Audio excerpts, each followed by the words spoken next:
자, 이번 시간은 전대차 관련한 주제 보겠습니다. 얘는 묶어서 약 한 문제꼴로 출제가 되고요. 좀 단순한 파트예요. 그래서 동의 없는 전대차와 동의 있는 전대차 차이를 묻고 있고요. 동의 있는 전대차의 경우 마치 전차인하고 임대인하고 임대차 계약을 체결한 것처럼 취급을 하는 법률 관계를 가리켜서 동의 있는 전대차라고 부르게 됩니다. 그래서 상임법, 주임법 파트에서 계속 이슈가 될 주제인데 동의 얻어서 전대차를 하게 되면은 마치 임차인이 임대인에 대해서 일정한 권리를 행사할 수 있다 해서 비용 상환 청구권, 그다음에 지상물의 매수 청구, 부속물의 매수 청구 이런 권리를 전차인이 임대인에 대해서 행사할 수 있다 이렇게 갑니다. 그래서 대신 의무라고 하는 것도 있겠죠. 그래서 전차인은 차임이라고 하는 것을 임대인에게 지급을 해야 된다. 이렇게 갑니다. 그래서 자 동의 얻은 전대차, 있는 전대차라고 해서 전대차 기간 중 전차인은 당연히 사용 수익을 할 수가 있고요. 사용 수익을 할 수 있다는 얘기는 누가 바로 임대인과 임차인의 합의로 전차인의 권리를 침해하는 것은 허용되지 않는다. 이게 첫 번째 포인트. 다시 자 전대차 기간 중 전차인, 동의를 얻은 전차인은 당연히 목적물을 사용 수익할 권능이 있다. 그래서 설령 임대인하고 임차인 사이에 어떤 합의를 통해서 전차인의 권리를 침해하는 것은 허용되지 않는다라고 하는 거에서 사용 수익할 수 있다 해서 이 권리 소멸되지 않는다 해서 이런 논리구조죠. 자, 갑이라는 임대인이 있다고 치고요. 그 다음에 일이라는 임차인이 있습니다. 병이라는 동의 얻은 전차인이 존재한다라고 전제를 해보겠습니다. 자, 그러면 마치 임대인하고 전차인 사이에 바로 임대차 계약이 체결된 것처럼 해석을 해야 된다. 그래서 이 전차인은 사용수익 권능을 누구한테? 갑에게 주장을 할 수 있다. 근데 갑이 별 상관없는 을하고 합의를 해서 전차인의 권리를 소멸시키는 행위는 허용되지 않는다. 이게 첫 번째 출제 포인트. 한편 전차인은 임대인에 대해서 차임이라고 하는 것을 지급할 의무가 있다라고 할 것. 둘이서 마치 임대차 계약을 체결한 것처럼 취급하니까. 그래서 첫 번째 전대차에서 전차인은 임대인에게 차임을 지급을 해야 된다라고 이렇게 해석을 합니다. 그런데 전차인이 만약에 임대인에 대해서 차임을 지급하지 않았다라고 한번 전제해 보겠습니다. 그러면 이제 우리 앞에서 이기분 차임 연체하게 되면 임대인은 임차인에 대해서 해지할 수 있다. 이런 거 있었거든요. 그래서 차임을 지급하지 아니한 상태다라고 했을 때, 자, 갑이라고는 임대인은 마음 같아서는 누구한테? 전차인에게 해지라는 것을 하고 싶지만은 논리적으로 불가능하죠. 왜? 임대차 계약을 갑과 병 사이에 체결한 적이 없기 때문에. 그래서 돌려서 얘기합니다. 임대인 갑은 임차인 을에게 해지를 하게 될 것이고 이게 해지가 돼버리게 되면 이것을 전제로 성립했던 전차권도 같이 소멸하게 된다. 이렇게 해석을 합니다. 그래서 임대인이 임차인의 이기 차임 연체에 따라서 자 임대차를 해지했을 때 전차인에게 통지하지 않더라도 전차권이 소멸하게 된다라고 해서 이게 이제 이런 의미예요. 지금 이 전차인은 자신이 이기분 차임을 연체했다라는 사실을 알고 있습니다. 그래서 굳이 해지당해서 간접적으로 전차권이 소멸하더라도 당연히 그 이유를 잘 알고 있을 것이다. 그래서 이때는 굳이 전차인에게 통지하지 않아도 된다. 그래서 굳이 시험 문제 포인트로 삼으면 소멸한다 관련해서 소멸에 관한 쟁점이 하나 있겠고 통지라고 하는 것이 키워드가 되게 된다 해서 다시 가겠습니다. 자, 동의 얻은 전대차에서 전차인은 이 임차 목적물을 사용 수익할 권능이 있다. 그래서 사용 수익할 권능이 있기 때문에 임대인과 임차인 사이의 합의로 전차권을 소멸시키지 못한다라고 하는 것. 이에 대응해서 전차인이 이기분 차임을 연체했다라고 했을 때 이때 임대인이 전차인한테 직접 해지할 방법이 없습니다. 계약을 체결한 적이 없기 때문에. 그래서 임차인한테 해지 통보를 하게 되면 임차권이 소멸하고 임차권이 소멸을 하게 되면 전차권도 따라서 다 같이 소멸한다. 그래서 굳이 전차인에게 어떻다? 통지하지 않더라도 전차권은 같이 소멸을 하게 된다. 그래서 키워드는 바로 통지라고 하는 것이 될 것이고요. 전차인에게 통지하지 않아도 된다 해서 이게 동의 있는 전대차에서 바로 그 존속기간 중에 문제가 발생하는 문제, 사용 수익할 수 있다. 그래서 소멸되지 않는다. 근데 차임 2기분을 연체하게 되면은 이때는 임대인은 절대 전차인한테는 해지를 못합니다. 방법 자체가 없어요. 그래서 임차인한테 해지를 하게 될 것이고 다만 전차인에게 통지하지 않더라도 다 전차권은 소멸하게 된다 해서 이 두 가지 이슈, 나머지는 거의 쟁점이 안 돼요. 자, 전대차가 종료가 됐을 때 전차인은 지상물의 매수 청구할 수 있고요. 그리고 또 하나 부속물의 매수를 청구할 수 있다라고 하는 거. 해서 지상물의 매수 청구, 갱신 청구라는 게 전제가 돼야 되겠죠. 갱신 청구. 마치 임대인하고 전차인 사이에 임대차 계약이 체결된 것처럼 해석을 하니까 인이라는 사람은 임대인에게 계약 갱신 청구할 수 있고요. 거절당하게 되면은 이때 지상물의 매수를 청구할 수 있다라고 할 것. 그 다음에 이제 부속물의 매수 청구. 자, 포인트 뭐야? 임대인의 동의를 받거나 임대인으로부터 매수를 하거나 임대인의 동의를 받아서 이런 거 나와 있죠. 그래서 결국은 임대인의 동의가 있거나 임대인으로부터 매수를 했을 때 임차인 아닙니다. 임대인으로부터 매수를 하거나 임대인의 동의를 받았을 때 바로 부속물의 매수를 청구할 수 있다 해서 이것도 그래. 해석을 할 때 이 임대인하고 전차인 사이에 마치 임대차가 체결된 것처럼 해석하니까 갱신 청구라고 하는 것도 전차인 누구한테? 임대인한테 갱신 청구를 할 것이고 그때 거절당하면 지상물의 매수 청구의 문제. 그 다음에 전차인이라고 하는 사람이 임대인의 동의를 받거나 임대인으로부터 매수를 했을 때 이 전차인이 임대인에게 부속물의 매수를 청구할 수 있다. 비용 상환 청구도 똑같은 구조인데 시험 문제는 구성이 안 됐기 때문에 여기서 생략을 했고요. 그 다음에 이제 목적물은 전차인은 누구한테? 임대인에게 반환을 해야 된다. 이렇게 해석을 합니다. 그래서 주된 출제 이슈가 되는 것은요. 이렇게 전대차 존속기간 중에 문제가 되는 문제. 전대차의 존속기간 중에 문제가 되는 것을 가지고 이슈를 삼아냈었고요. 자, 그래서 이렇게 개념을 좀 보셨습니다. 그래서 이렇게 해서 지금 이제 동의 얻은 전대차라는 개념을 가지고 보셨고요.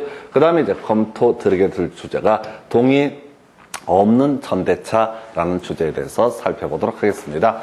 자, 동의 없는 전대차 관련해서 이미 하나 쟁점 설명드렸습니다. 임의 규정. 다시 보겠습니다. 자, 우리 물권법 파트에서 상민관계 관련해서 설반측비라고 해서 설치비용 절반씩, 그 다음에 측량비용은 면적에 비례해서 부담한다. 매매비용이라고 하는 거, 매도인 매수인이 균분해서 부담을 하도록 한다. 이런 것들이 임의 규정이었었고요. 그 다음에 중간에 저당권 파트에서 저당권 효력 부합물 종물에 미친다라고 하는 것도 소위 임의 규정에 해당이 된다. 임대차에서 두 개 나왔었죠. 비용 상환 청구권이라고 하는 거, 이거 배제하는 특약이라는 거, 요거 비용 상환 청구권 자체가 임의 규정이기 때문에 이것을 배제하는 특약은 유효한 것이다. 한편 동의 없는 전대차에서 임대인은 임차인에 대해서 해지라는 것을 원칙적으로 할 수가 있는데 이것을 배제하는 특약은 유효한 것으로 본다 해서 이렇게 임의 규정 5개 우리 시험에서 주로 나오는 것들 설명을 드렸고요.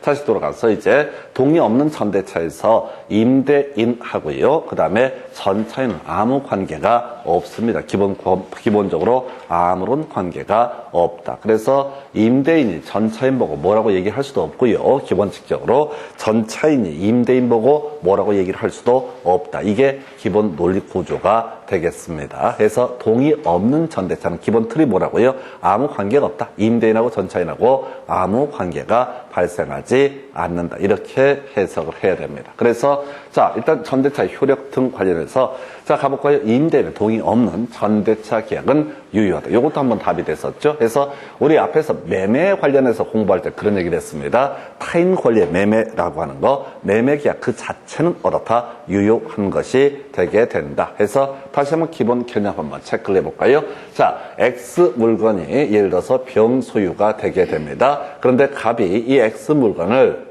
을에게 매도하는 계약을 체결한다. 이걸 우리가 채권행위 또는 의무부담행위라고 불렀었고, 타인 권리의 매매라는 것도 일단은 유효한 것이 되게 된다. 그래서 매매계약 자체는 어떻다? 유효하다. 그래서 이렇게 봤는데, 그래서 자, 이 갑이라는 사람이 X 부동산의 등기를 을에게 등기를 넘겨주게 된다. 이것은 무효가 되게 된다. 지 물건이 아닌데 을한테 등기를 넘겨줄 수 없는 사안인데 서류를 조작해서 등기를 넘겨주게 되는 행위, 이건 물권행위 또는 처분행위라고 해서 자신에게 처분 권한이 있을 때만 물권행위가 가능하다라고 해서 타인권리 매매라고 하는 건 매매 계약자까지는 어떻다?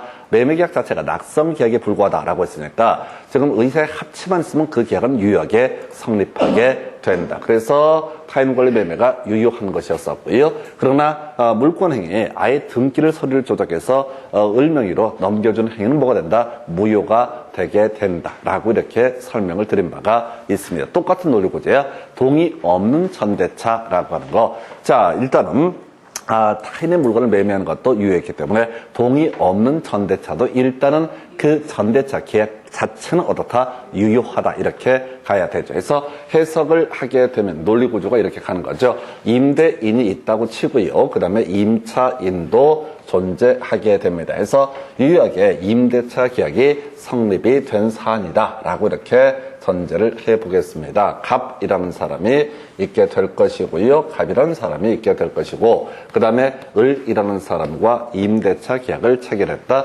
예, 이렇게 유효하게 임대차 계약이 성립했는데 동의를 얻지 않고서 병과 전대차 계약을 체결한다. 그러면 이 둘 사이에서는 자, 임차인 또는 전대인과 전차인 사이의 전대차 계약 자체는 그 자체로 유효한 것이 되게 된다. 일단 첫 번째 출발점 이렇게 볼 테고, 그래서 계약이 유효하니까 바로 임차인 을이라고 하는 사람은 전대인의 지위를 갖게 될 텐데 누굴 위해서? 전차인 병을 위해서 동의를 받아줄 의무를 지게 된다라고 하는 거, 이렇게 가는 거죠. 그래서 이게 마치 타인 권리 매매와 유사한 개념으로 해석을 했으면 좋겠고요.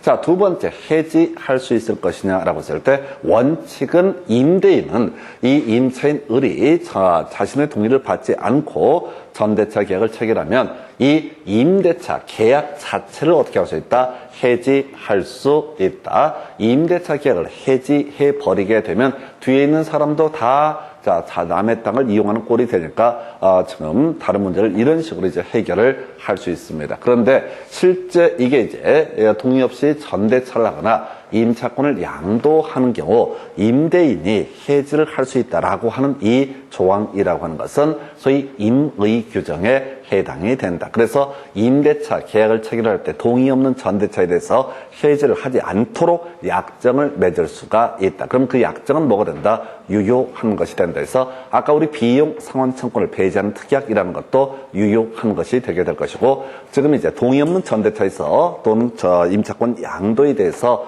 이 해지를 못하게 막아버리는 그런 특약도 다 유효한 것이 된다. 굳이 개념은 자, 임차권 양도라고 하는 건 이런 식이죠. 아예 통째로 넘겨주는 것을 임차권 양도라고 부르게 될 것이고, 그에 대응해서 자, 임차권 그대로 유지하면서 추가적으로 일정 기간 동안 목적물을 사용 수익해 주는 것을 전대차 계약이라고 부르게 됩니다. 그래서 그렇다 치고, 자, 주로 출제 이슈가 되는 것은 요 두 가지. 소규모 전대차 행위, 이것은 어떻다? 동의 없는 전대차임에도 불구하고 해지할 수 없다라고 하는 것. 그리고 또 하나가 만약에 배제 특약이 있다면 이때 더 이상 해지할 수 없다 해서 요건 사안을 미리 이제 하나 감을 잡고 들어가셔야 돼요. 뭔 얘기인고 하니 이런 경우가 존재할 수 있습니다. 해서 자, 어떤 경우가 존재하냐면은 지금 동의 없는 전대차는 제가 주로 예를 들은 게 이런 예를 들고 갑니다. 그래서 동의 없는 전대차라고 해서 자, 이런 식이야. 갑이라는 사람이 소유하고 있는 X 건물이나 토지를 해서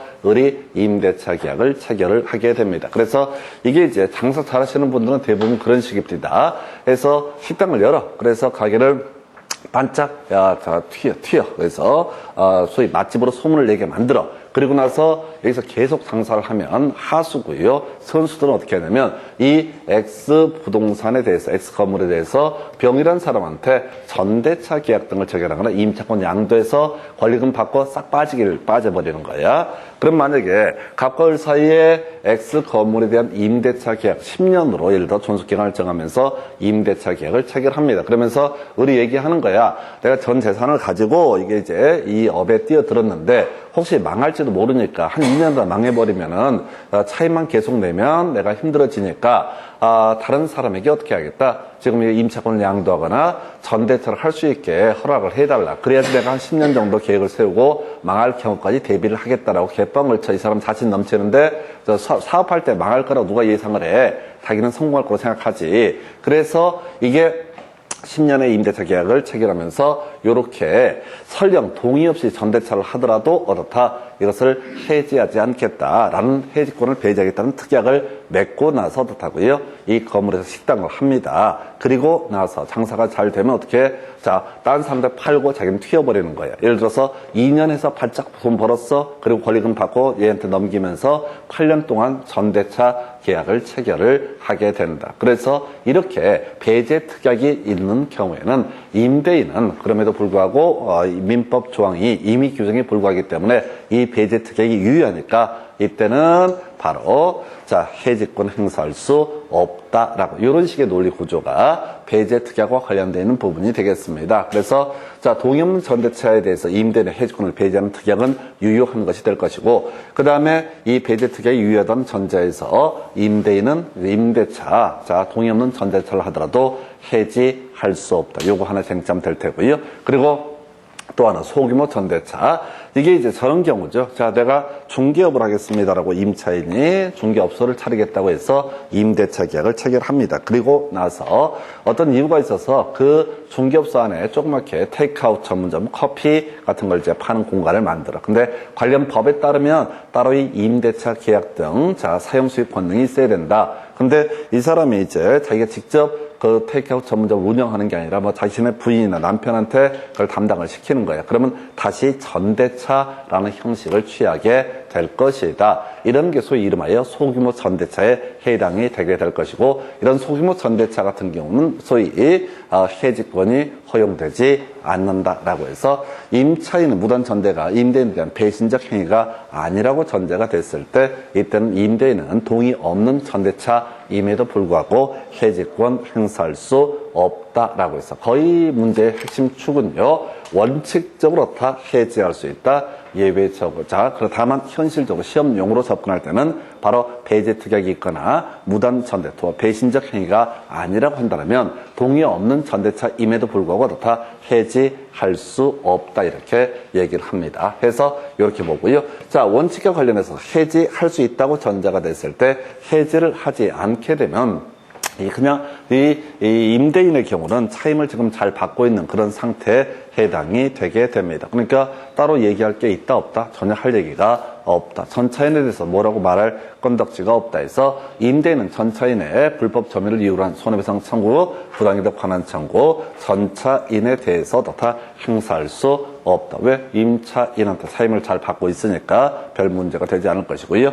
해지를 했을 때는 그때는 그럼에도 불구하고 전차인 목적물을 반환하지 않게 되면 뭘 할 수 있다? 손해배상 등을 청구할 수 있다. 이렇게 갑니다. 물론 이런 것들은 요즘엔 잘 안 냈던 주제이고요. 자, 다시 세 가지 이슈로 가게 됩니다. 첫 번째 이슈로 삼아야 되는 것이 자, 바로 동의 없는 전대차의 계약의 효력이라고 해서 그 자체는 유효한 것이 되게 된다. 그래서 유효하니까 이 전대인 또는 임차인이라는 사람은 전차인의 안전한 권리 보장을 위해서 임대인의 동의를 받아줄 의무가 있다. 이게 첫 번째 포인트. 두 번째, 해지할 수 있느냐 없느냐 원칙 말고요. 예외적으로 배제 특약이 있거나 또는 이렇게 배신적 행위가 아니라고 판단이 되면 해지할 수 없다. 세 번째, 해지할 수 있다고 쳤을 때 해지했는데 목적물의 반환이 이루어지지 않게 되면 전차인에 대해서 손해배상 청구 등을 할 수가 있지만은 해지를 하기 전까지는 임차인한테 차임을 잘 받고 있기 때문에 전차인에 대해서 뭐라고 얘기할 수 없다. 이렇게 정리를 하게 됩니다. 그래서 이 정도가 동의 없는 전대차에 관한 주제에서 동의 있는 전대차 마치 임대인하고 전차인 사이에 임대차가 체결된 것과 똑같이 취급한다. 그래서 임대인은 임차인과 합의를 통해서 전차인의 권리를 소멸시킬 수가 없다라고 하는 거 하나 있었고요. 그리고 나서 전차인은 그 차임을 누구한테? 임대인한테 지급을 해야 되는데 이 기본 차임 연체면 임대인은 임차인한테 해지를 하게 될 것이고 다만 전차인에게 굳이 통지할 필요까지는 없다라고 해서 동의 있는 전대차, 동의 없는 전대차 이렇게 가게 돼요. 그래서 이 정도를 가지고 보통 1년에 한 문제 정도가 구성이 되게 됩니다. 해서 대부분의 문제는 동의 없는 전대차를 중심으로 출제가 이루어지게 됩니다. 문제 가지고 생점들 확인해 드리도록 하겠습니다. 임대인과 임차인 사이 약정 중에서 유효한 것은 해서 지금 약정 중에서 유효한 것은 약정 특약이 있는데 유효한 것은 두 가지가 있었죠. 하나가 바로 비용 상환청구를 배제하는 특약은 어떻다? 유효하다라고 하는 거. 동의 없는 전대차에서 바로 임대인의 해지권을 배제하는 특약이라고 하는 것은 어떻다? 유효하다라고 해서 지금 이제 1번 임대인의 동의 없이 임차권을 양도할 수 있도록 하는 약정, 이러한 약정은 어떻다? 유효한 것이 되게 된다. 해서 전대차 얘기하고 임차권 양도는 같은 말이라고 그랬어요. 그래서 임대인의 동의 없이 임차권 양도하거나 전대차를 해도 된다는 이 약정은 바로 민법상 임차권 양도나 동의 없는 전대차에 대해서 해지할 수 있다는 조항 자체가 임의 규정에 해당되니까 임의 규정에 위반되는 약정은 그것은 유효하다. 그러나 강행 규정에 위반되는 약정은 뭐가 된다? 무효가 되게 된다. 그래서 29회 때 상당히 어렵게 나왔던 주제 중에 하나가 이 주제. 그럼 이제 이 문제를 그대로 다시 구성을 하게 되면 이렇게 나올 거예요. 임대인과 임차인 사이의 약정 중에서 유효한 것들끼리 연결하시오. 이런 식의 문제도 볼 수가 있겠고요. 이게 이제 동의 없는 전대차에서 해지권을 배제하는 약정이라든가 비용 상환 청구를 배제하는 약정 두 가지는 어떻다? 유효한 것이고 나머지는 다 강행 규정이니까 이것에 위반되는 약정은 뭐가 된다? 무효가 되게 된다. 해서 두 가지 이 한 개 나왔는데 주로 과거 이슈가 됐던 게 비용 상환 청구를 배제하는 약정도 뭐가 된다? 유효한 것이 되게 된다. 그래서 임차인의 권리를 약간 침해하는 효과가 가져오는 게 비용 상환 청구를 배제하는 약정, 임대인의 어떤 권리를 약간 침해하는 듯한 느낌을 주는 것이 바로 동의 없는 전대차 임차권 양도에 대해서 해지권을 배제하기로 한 약정. 이 두 가지는 어떻다? 유효한 것이 된다. 해서 한 문제 물어봤으니까요. 두 가지 바로 비용 상환 청구를 배제하는 약정, 그것도 어떻다? 배제 특약도 유효한 것으로 본다. 그럼 이때 깔아줘 이렇게 빠른 것이 지상물의 매수 청구권을 배제하는 약정이라든가 부속물의 매수 청구권을 배제하는 약정, 이런 것들은 강행 규정에 위반되기 때문에 그 약정은 뭐가 된다? 무효가 되게 된다. 해서 다시 한번 임의 규정 하나 둘 셋 넷 다섯 개 보셨어요? 제일 처음 담장 설치 비용 설반 측비라고 하는 거. 달리 약정을 하면 그 약정에 따르게 된다. 매매 비용, 매도인과 매수인이 균등하게 분담한다라고 했던 그 약정, 달리 약정이 있으면 그것도 배제할 수 있다. 저당권의 효력, 제일 많이 나왔던 거죠. 부합물 종물에 미친다라고 하는 이 저당권의 효력에 관한 이 규정도 임의 규정이니까 혹시 저당권의 효력을 부합물 종물에 미치지 않도록 특약을 맺고 등기까지 이루어지게 되면 이 저당권은 부합물 종물에는 그 효력이 미치지 아니한다. 그리고 임대차에서 두 개가 나오죠. 비용 상환 청구권을 배제하기로 한 약정, 이거 유효한 것이 되게 될 것이고요. 그 다음에 지금 보고 있는 것처럼 동의 없는 전대차에 대해서 또는 임차권 양도에 대해서 해지할 수 없도록 하는 약정, 이것도 다 유효한 약정이 되게 된다. 해서 요거 나오면 하여튼 두 개 세트. 앞에 세 가지는 사실은 좀 거리가 있고요. 여기서는 이 문제 나왔으니까 한 걸음 더 들어가서 좀 어렵게 구성을 한다면 그렇게 가셔야 돼요. 나머지는 볼 필요도 없고 봐봤자 아무런 의미가 없습니다. 해서 요렇게 설명을 드렸고요. 해서 답은 1번 이렇게 구성을 합니다. 그 다음 문제 가서 보도록 하겠습니다. 건물 임대인 갑과의 동의를 얻어서 임차인 의리, 병과 전대차 계획을 체결하고 건물을 인도해 주었다. 옳은 것을 모두 고르시해서 동의 있는 전대차. 기본 개념 머릿속에 생각해야 돼. 전차인은 임대인과 마치 임대차 계약을 체결한 것과 같다. 그래서 전차인은 그 존속기간 중에 당연히 사용수익을 할 수가 있다. 대신 차임은 누구한테? 임대인에게 지급하는 것이 만수무강에 좋다라고 하는 거. 전대차 기간 존속이 종료가 되게 되면 바로 비용상환 청구권, 부속물의 매수 청구, 지상물의 매수 청구권 등 행사할 수 있다. 이런 식으로 갔었죠. 기업권요, 갑과 을의 합의, 임대인 갑과 임차인 을의 합의로 병의 권리 어떻다 소멸하지 않는다라고 하는 거. 계속해서 어떻다 사용 수익할 수 있다. 그러면 당연히 어떻다 소멸하지 않는다라고 할 거. 자, 전대차 종료 시에 병은 건물의 사용 편익을 위해서 을의 동의를 받아서 보속한 물건을 갑에게 매수를 청구할 수 있다. 어려웠던 지문 중에 하나가 되겠습니다. 부속물의 매수 청구라고 하는 것은 임대인의 동의를 받거나 임대인으로부터 매수를 했을 때만 어떻다 부속물의 매수 청구라는 것이 인정이 되게 됩니다. 이때 을의 동의가 아니죠. 임차인 을의 동의가 아니라 임대인 갑의 동의를 받거나 갑으로부터 매수를 했을 때 그때 바로 부속물의 매수를 청구할 수 있다. 그래서 니은번이 제일 어려웠어요. 토시 갖고 장난쳤어. 다시 부속물의 매수 청구, 전차권 관련해서 부속물의 매수 청구, 동의 있는 전대차에서 부속물의 매수 청구를 하기 위해서는 임대인으로부터 동의를 받거나 임대인으로부터 매수를 했을 때 그때 바로 부속물의 매수 청구가 가능하다. 근데 이 지문에서는 임차인 을의 동의를 받아서 틀리게 구성이 됐고 상당히 어려웠던 지문입니다. 대신 기억번은 중요한 것이고요.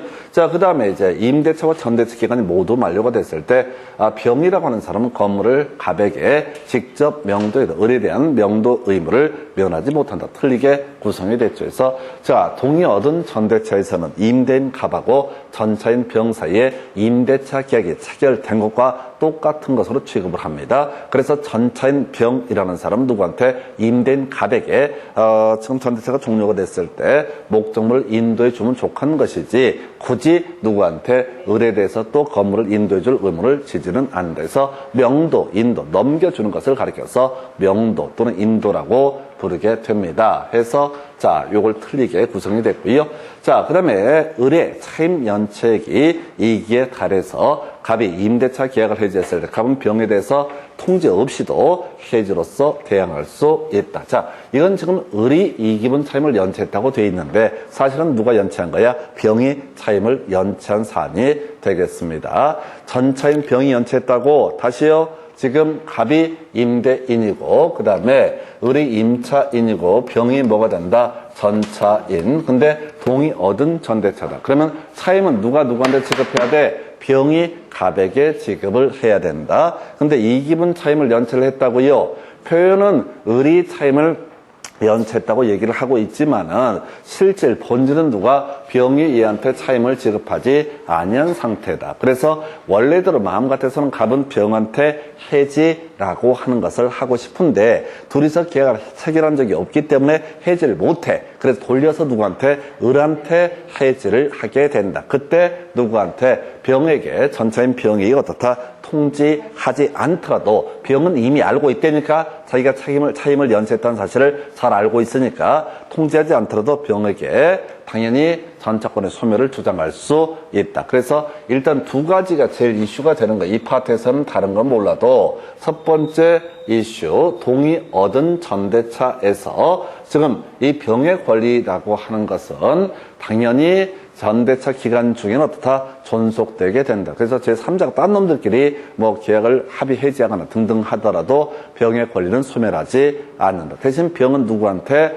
바로 임대인 갑에게 차임을 지급할 의무를 지게 된다. 근데 갑에게 차임을 지불하지 않았을 때 따라서 2기분 차임 연체가 됐을 때 갑은 병한테 해지하고 싶지만 방법이 없어서 을에게 해지를 하게 될 것이고 이때는 병에게 통지하지 않더라도 그때 병에게 대해서 그 해지권을 주장을 할 수가 있다. 이런 식의 논리 구조에서 사실 이 문제에서 논의의 핵심 이슈는요. 기역번하고요. 리을번 이 두 가지가 양대축이 된다 해서 그렇게 이제 설명을 드렸었고요. 특이하게 리을번 상당히 까다롭게 구성이 됐습니다. 기역번 옳은 표현 되겠고요. 자, 그 다음에 자, 통제 없이도 대항할 수 있다라고 해서 기역하고 리을 두 가지가 이슈해서 답은 기역 리을 이렇게 가야 되죠. 해서 옳은 것은 기역 리을 이렇게 답은 2번으로 해석을 하게 됩니다. 다시요. 이거 가실 때 뭐가 틀리고 맞고 이런 것들을 쫓아가시면 안 돼. 그래서 계속 중심축을 잡고 가셔야 돼. 이게 26회 구성되고 한 번도 안 나왔다고 그러면 또 이게 뭐 나올까 말까 이렇게 가는 게 아니라 다 할 수는 없으니까 기본 중심축이 되는 거 동이 있는 전대차에서 임대인 갑하고 전차인 병 사이에 마치 임대차 계약이 체결된 건 아닌데 체결된 것처럼 해석을 하자. 그럼 갑과 병 사이에 임대차 계약이 체결된 것으로 본다라고 치면은 그렇게 해석을 하게 된다면 갑이 을과 합의해서 병의 권리를 침해하는 것은 허용되지 않는다. 이렇게 할 테고 대신 병이 누구한테 갑에게 차임을 지급할 의무가 있는데 차임 연체에서 해지, 임대차가 해지가 돼서 자 결과적으로 전차권도 소멸하게 되면은 이때는 굳이 갑은 전차인 병한테 어떻다 이 사실을 통제하지 않아도 된다. 이렇게 가셔야 돼요. 그래서 자, 세 개를 하려고 하지 마시고 두 개의 중심을 둬서 이해를 했으면 좋겠습니다. 그래서 답은 2번으로 구성을 했던 사안이고요. 자, 그 다음에 돌아가서 이제 문제 가지고 가보겠습니다. 자, 동의 있는 전대차 하나 보셨고요. 그 다음에 동의 없이 전대차 해서 문제 대부분이 동의 없는 전대차를 예시를 하게 됩니다. 자, 그럼 다시 세 가지 외워야 되지. 동의 없는 전대차에서 첫 번째 이슈가 됐던 것이 그 전대차 계약 자체는 어떻다? 유효한 것이 되게 된다. 두 번째, 동의 없는 전대차 관련해서 일단 해지 안 되는 경우가 아까 보신 배제 특약이 있거나 해지권을 배제하는 특약이 있거나 무단 전대가 아닌 배신적 행위가 아니라고 한다면 이때는 해지할 수 없다. 나중에 해지를 했다라고 했을 때 목적물에 반환이 없게 되면 이 임대인 갑은 전차인 병에 대해서 손해배상 등을 청구할 수 있다. 자, 총 3개로 가시게 됩니다. 그래서 자, 해지 여부를 가지고 쟁점 2개 나오고요. 그와 별개 문제로 동의 없는 전대차 그 자체도 유효한 것이 되게 된다. 해서 자, 1번 갑과 을의 합의로 임대차 계약이 종료되더라도 병은 갑에게 전차권 주장할 수 있다 해서 이건 뭔 소리냐면 헷갈리게 만드는 거야. 이건 동의 있는 전대차라고 한다면 어떻다? 옳은 표현이 되게 될 텐데 이건 동의 없는 전대차니까 전차인은 누구한테 임대인한테 어떤 권리를 주장할 건덕지가 하나도 없다 이렇게 가는 거야. 그래서 이게 까다로워. 지문 자체가 동의 있는 전대차를 전제로 해서 옳은 표현들만 깔아놨어. 근데 문제 자체에서 동의 없는 전대차라고 되어 있습니다. 다시 머릿속으로 정리하십시다. 동의 없는 전대차, 그 전대차 계약 자체는 유효하다. 두 번째, 해지할 수 없는 게 배제 특약, 그 다음에 배신적 행위가 아닐 때는 해지할 수 없다. 세 번째 이슈, 바로 손해배상 청구 임대인이 전차인한테 살 수 있는 거 해지했을 때만 손해배상 등을 청구할 수 있다. 이렇게 세 가지. 그래서 일단 1번 질문은 동의 있는 전대차라면 옳은 편이 되겠지만 동의 없는 전대차에서 전차인은 임대인 갑에 대해서 어떤 권리도 주장할 수 없다. 2번 질문 자 병은 을에 대한 차임의 지급으로 갑에게 대항할 수 없으므로 차임을 갑에게 직접 지급한다. 만약에 동의 있는 전대차라면 이게 옳은 편이 되는 거죠. 근데 동의 없는 전대차는 전차인하고 임대인 사이에 어떤 법률 관계도 없기 때문에 차임 지급을 할 필요도 없고 해봤자 보호를 받을 것도 아니다. 자, 3번 가서 보니까 갑은 임대차 계약이 존속하는 한도 내에서 병에게 불법 점유를 이유로 손해배상 등을 청구할 수 없다 해서 요걸 답으로 구성을 했었죠. 다시 동의 없는 전대차에서 세 가지 출제 포인트. 전대차 계약 자체는 어떻다? 유효하다. 해지할 수 없는 게 두 가지. 바로 배신적 행위가 아닐 때 또는 배제 특약이 있을 때는 어떻다? 해지할 수 없다라고 할 것. 그리고 자, 임대차 계약이 존속한 한도 내에서 갑병에게 잠깐만 불법점유를 이유로 손해배상을 청구할 수 없다. 맞죠? 해지를 하게 되면은 손해배상 등을 청구할 수 있지만 차임을 현실적으로 받고 있기 때문에 병에 대해서 시비를 걸 수가 없다라고 해서 3번을 옳게 뽑았나요? 자, 일단 가보십시다. 4. 동의 없는 전대차에서 임대차 계약이 존속한 한도에서 병에 대해서 자, 손해배상 청구할 수 없다. 여기 옳은 표현 같고요. 4번 임대차 계약이 해지 통고로 종료되는 경우 병에게 그 사유를 통지하지 않으면은 갑은 해지로서 병에게 대항할 수 없다. 이게 동의 있는 전대차면 옳은 편인데 이런 신경 쓰지 마시고 그 다음에 5번 전대차가 종료하면 병은 전차물의 사용 편익을 위해서 을의 동의를 받아서 부속한 물건의 매수를 갑에게 청구할 수 있다. 아무 상관없죠. 부속물의 매수 청구 이런 것들 인정되지 않는다라고 해서 4번은 일단 버리고 넘어가셔야 돼요. 어려우니까. 자, 3번 질문. 다시 갑시다. 동의 없는 전대차에서 첫 번째 이슈. 전대차 계약 자체는 어떻다? 유효하다. 두 번째, 해지를 할 수 없는 게 두 가지. 배신적 행위가 아닐 때, 배제 특약이 있을 때 해지할 수 없다. 세 번째, 해지하게 되면은 만약에 동의 없는 전대차를 이유로 해지를 하게 되면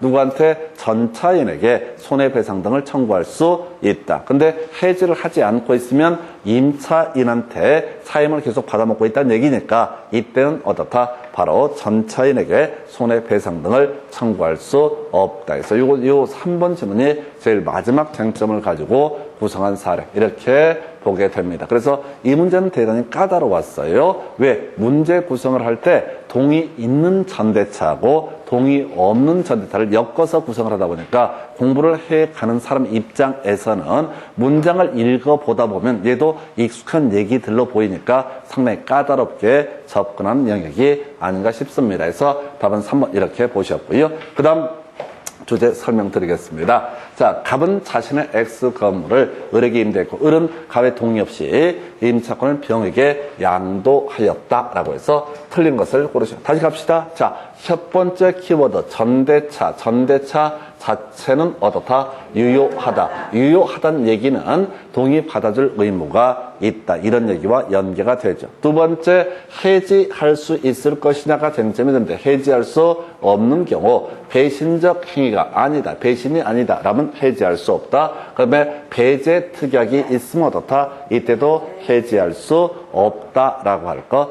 해지를 했을 때만 목적물에 관한 정보 손해배상 등을 전차인에게 행사할 수 있다. 이렇게 그림을 잡아갑니다. 1번. 자, 전을은 병에게 갑의 동의를 받아줄 의무가 있다. 전대차 자체가 유효하기 때문에 을은 병에게 갑의 동의를 받아줄 의무가 있다라고 하는 거 사용식 할 수 있게 해줘야 되니까요. 2번, 을과 병 사이의 임차권 양도 계약은 유동적 무효에서 답은 2번 뽑아냈죠. 자, 유동적 무효. 자, 우리가 앞에서 이제 문제 구성할 때 그런 식이 있죠. 취소할 수 있다라든가. 무효이다 이런 명제가 나오게 될 텐데 일단은 쉽게 갈게. 취소할 수 있다는 명제가 있게 되면 뭐가 있어야 돼? 제한 능력자의 법률행위, 사고에 따른 의사표시, 사기 강박에 따른 의사표시. 요것만 어떻다? 취소할 수 있다. 유동적 무효는 두 군데서 나오게 되죠. 계약의 무권 대리, 아버지 부동산을 아들이 대리인이라고 참칭해서 팔아버린 사건. 이게 본인이 추인 거절을 하기 전까지는 유동적 무효 상태에 있다. 그리고 따로 외워했던 것이 허가 구역 안에서 토지 거래 허가를 받기 전에 그 토지 거래 계약은 어떻다? 유동적 무효. 그래서 출제 이슈가 됐던 것 중에 하나가 이런 거죠. 허가 구역 안에서 토지 거래 허가를 받기 전에 계약이라고 하는 거. 이거 유동적 무효다. 그래서 우리 민법 총칙 관련할 때 다시 한번 기억을 해 주실 주제. 어떤 법률행위가 유동적 무효다라고 하면 이것은 무효다 아니다. 무효가 아니다라고 이렇게 해석을 했었죠. 이건 유효도 아니다. 유효가 아니다라고 이렇게 정리를 했어요. 유효도 무효도 아닌 상태를 유동적 무효. 그래서 우리가 외워달라고 했던 게 무효가 아니기 때문에 첫 번째, 자, 무효가 아니기 때문에 어떤 법률행위가 무효가 되게 된다. 그럼 우리 계약이 해지할 때 공부했던 것 중에 하나가 해제권 행사하게 되면 소급해서 무효가 되게 된다. 이런 거 있었죠? 그럼 받은 이익 다 돌려줘라. 원칙적으로 이자도 받은 돈의 이자도 다 지불을 해야 된다. 물론 출제 포인트는 합의 해제에 있어서는 다 이자 지급하지 않아도 된다. 이렇게 봤어요. 그래서 어떤 법률이 무효가 되게 되면요, 이 부당이득 반환 청구라고 해서 받은 이득들은 어떻다? 다 반환을 해야 된다라고 할 것. 그런데 이것은 유동적 무효가 아니기 때문에, 유동적 무효는 무효가 아니기 때문에 부당이득 반환 청구할 수 없다. 뭔 소리냐면 허가구역 안에서 매도인하고요, 매수인 사이에 토지거래계약이 체결됐다. 매수인이 매도인에게 계약금을 지급을 했다고 치고 매수인은 아직 유동적 무효 상태에서는 계약금의 반환을 청구할 수 없다. 이런 주제 하나 떴었고요. 유효가 됐으면 무슨 문제? 일방 당사자의 채무 불이익이 있으면 계약 해제 문제가 발생하게 된다. 그래서 허가구역 안에서 토지거래 허가를 받기 전에 계약에 있어서 매도인이라는 사람은 매수인에 대해서 대금 미지급을 이유로 채무 불이익에 따른 계약 해제는 어떻다? 할 수가 없다라고. 다시 가겠습니다. 자, 유동적 무효라고 하는 거, 우리 시험용으로는 허가구역 안의 토지거래, 이게 주로 이슈가 되게 되는데, 유동적 무효라고 하는 것은 아직은 유효도 아니고 무효도 아닌 상태다. 그래서 무효가 아니기 때문에 계약금에 대해서 부당이득 반환 청구 매수인에게 허용되지 않는다. 그리고 나서 지금 유효가 아니기 때문에 채무 불이행을 원인으로 하는 계약 해제 문제도 발생하지 않는다. 물론 이제 30회 때 문제에서는 유동적 무효 관련해서 허가구역 안에서 중간생략 등기, 요것은 무효, 이 쟁점을 가지고 출제가 됐었죠. 그래서 우리가 앞에서 그런 얘기를 하죠. 효력 규정에 위반하면 무효가 될 것이고 단속 규정에 위반하면 유효, 이렇게 해석을 하게 됩니다. 자, 그래서 일반적으로 중간생략 등기는 유효한 것으로 해석을 하게 된다. 그러나 허가구역 안에서의 중간생략 등기라고 하는 것은 무효, 그 얘기가 한번 출제가 됐습니다. 조금 이제 옆으로 샜는데요. 논의의 쟁점을 정리해 보겠습니다. 문제 뒤를 보셔야 쫄지 말고 유동적 무효라고 하는 건 나오게 되면은, 유동적 무효라는 명제가 나오게 되면 두 가지, 허가구역 안에서 허가를 받기 전에 계약이라고 하는 거, 유동적 무효. 그리고 또 하나 이슈가 됐던 것이 바로 계약이 무권 대리에서 본인의 추인 또는 추인 거절의 의사표시가 있기 전에 그 무권 대리인에 의한 계약은 유동적 무효 상태다 해서 이건 그냥 유효죠. 그래서 동의 없이 전대차 계약, 임차권 양도에 따르더라도 그 자체로는 유효한 것이 되게 된다. 그래서 이 임차권을 양도한 을이라는 사람이 병한테 임대인의 동의를 받아줄 의무가 있다. 이렇게 갔던 것이고요. 답은 2번.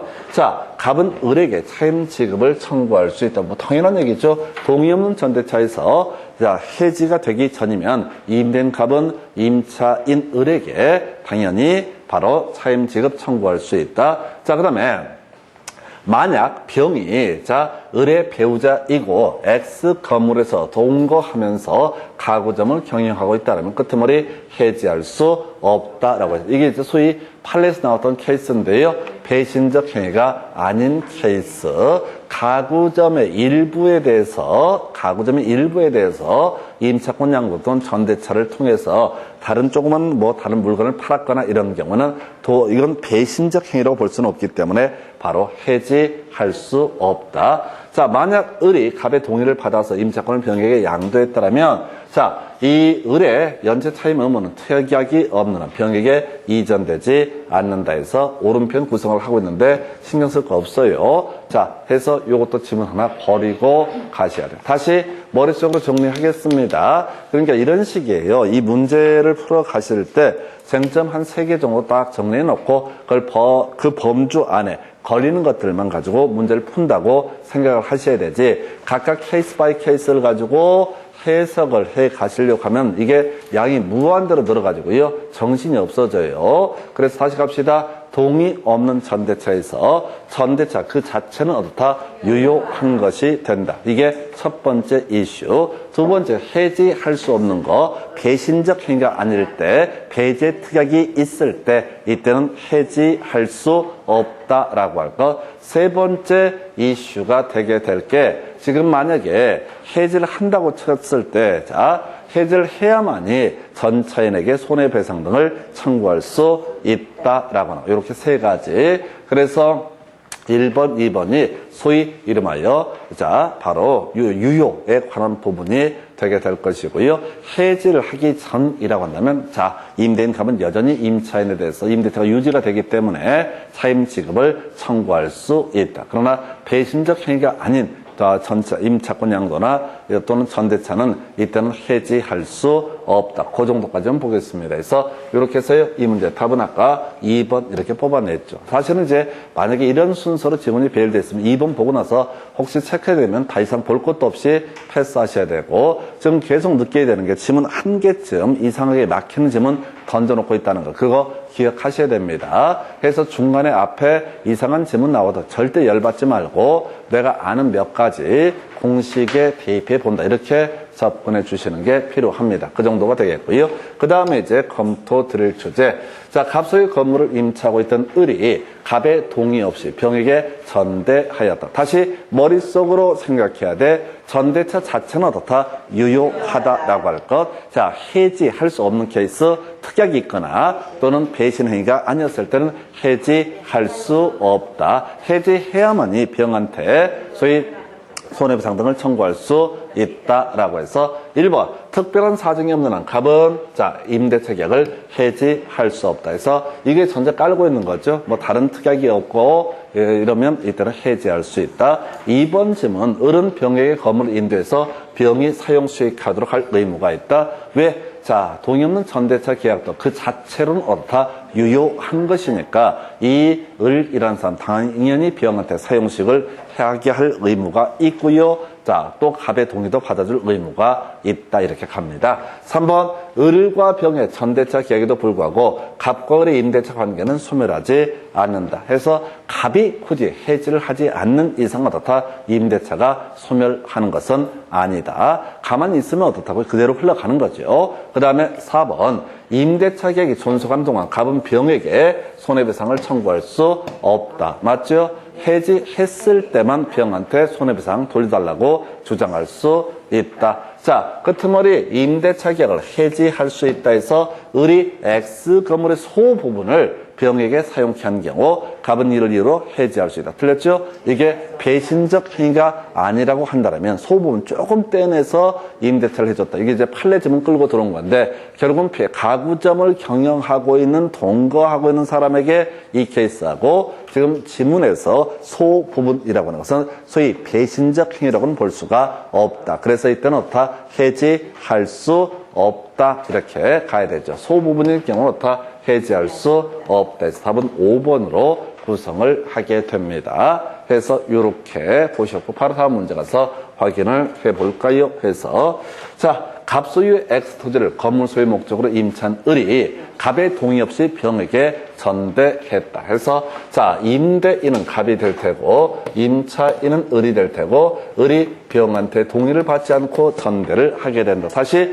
머릿속으로 전대차 자체는 어떻다? 유효한 것이 되게 된다. 이게 첫 번째. 두 번째, 아까 소부분 또는 배신적 행위가 아니면 해지할 수 없고 배제 특약이 있으면 해지할 수 없다. 그러면 세 번째 이슈. 자, 병한테 갑이 뭐라고 얘기를 하려면 일단은 뭐가 필요하다? 해지라는 과정을 거쳐야만이 손해배상을 청구하든 뭘 하든 간에 할 수가 있다. 해서 을과 병의 전대차 계약은 유효하다. 아까 이걸 유동적 무효. 아까 물론 임차권 양도라는 표현을 썼는데 유동적 무효라고 해서 틀리게 뽑아냈었고 1번 질문 오른편. 2번 갑이 임대차 계약이 종료하지 않으면 병에게 부당이득 반환 청구 등은 할 수가 없다. 아까 손해배상 청구할 수 없었고 아직은 해지를 안 했으니까 부당이득 반환 청구 등도 허용되지 않는다. 자, 3번 갑은 끄트머리 병에게 손해배상을 청구할 수 없다. 부당이득 반환 청구. 과거 행위죠. 과거 행위. 고의 등이 게재가 되지 않더라도 부당이득 반환 청구. 둘 다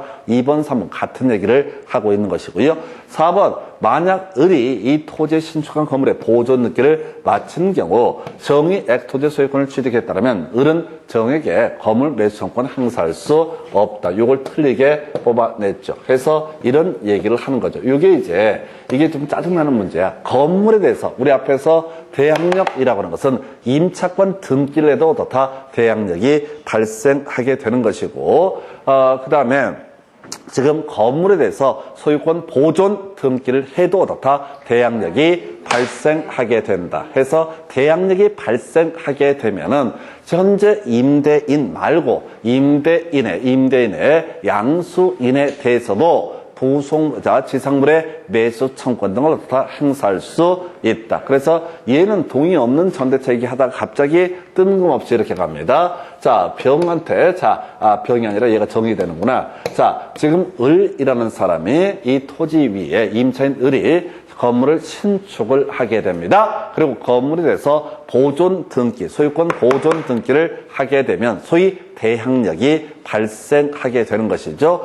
대항력이 발생되게 되면은 바뀐 소유자에 대해서도 어떻다? 매수청권, 건물 매수청권, 지상물의 매수청권을 행사할 수 있다. 그래서 이 문제가 좀 짜증났어. 왜? 잘 나가다가 동의 없는 전대책이 줄줄 나가다가 뜬금없이 갑자기 바로 건물에 대해서 소유권 보존께서 대항력을 갖추게 되면은 이때 지상물의 매수청권 행사할 수 있다. 제3자에 대해서 이 얘기를 해서 4번을 틀리게 뽑았고요.